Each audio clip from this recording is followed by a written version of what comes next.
Hello everyone, আসসালামু আলাইকুম। সবাইকে রমজানের শুভেচ্ছা। সবাইকে আল্লাহ তাআলা 30টা রোজা রাখার তৌফিক দান করুক। কেমন আছেন সবাই? আশা করি সবাই ভালো আছেন। আল্লাহর দেয়া এই রহমতের মাসটা আসার আগ মুহূর্ত থেকেই আমরা এতটাই খুশি থাকি, অবশেষে সেই মাসটা চলেই আসলো। প্রথম রোজা তো চলে গেল, সবার কেমন কাটছে জানাবেন। প্রথম রোজায় ঘরের তৈরি কী দিয়ে ইফতারি করলাম সেটাই শেয়ার করব আপনাদের সাথে। আল্লাহর রহমতে আমরা প্রতি বছরই ঘরের তৈরি ইফতারি দিয়ে ইফতার করি। অনেকেই বাহিরের দোকান থেকে ইফতারি নিয়ে আসে। রোজা রেখে ঘরে তৈরি করতে ঝামেলা মনে করে, আবার কষ্টও হয়। অনেকে পারে না, যে কারণে তারা বাহির থেকে নিয়ে আসে। সব কিছু রেডি করে নিয়েছি।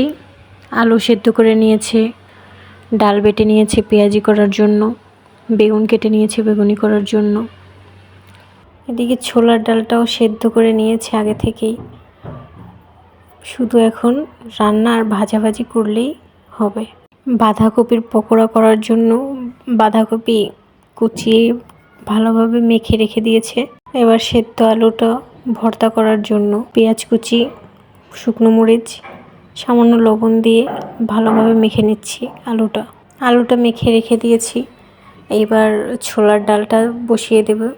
কড়াইতে তেল দিয়ে তার মধ্যে পেঁয়াজ কুচি, কাঁচামরিচ কুচি, সামান্য হলুদের গুঁড়ো, মরিচের গুঁড়ো ভালোভাবে কষিয়ে নিয়ে তার মধ্যে পেঁয়াজ রসুন বাটা দিয়ে কষিয়ে নিয়ে কিছুক্ষণ ছোলার ডালটা দিয়ে দিল। তার মধ্যে টমেটো কুচি আর সিদ্ধ করে রাখা আলুটা ভেঙে দিয়ে দিল। সামান্য কিছুটা পানি দিয়ে দিল মশলাটা যাতে ভালোভাবে মিশে যায়। পানিটা শুকিয়ে এলেই ধনিয়া পাতা কুচি দিয়ে নামিয়ে নিল। এবার কড়াইতে অনেকটা পরিমাণে সাদা তেল দিয়ে দিল বেগুনি আলুর চপ ভাজার জন্য। বেগুনিটা একে একে দিয়ে দিল, ফুলকো ফুলকো বেগুনি ভেজে নামিয়ে নিল। এবারে একে একে আলুর চপ, ডালের বড়া, বাঁধাকপির পকোড়া খুব সুন্দরভাবে ভেজে নিল।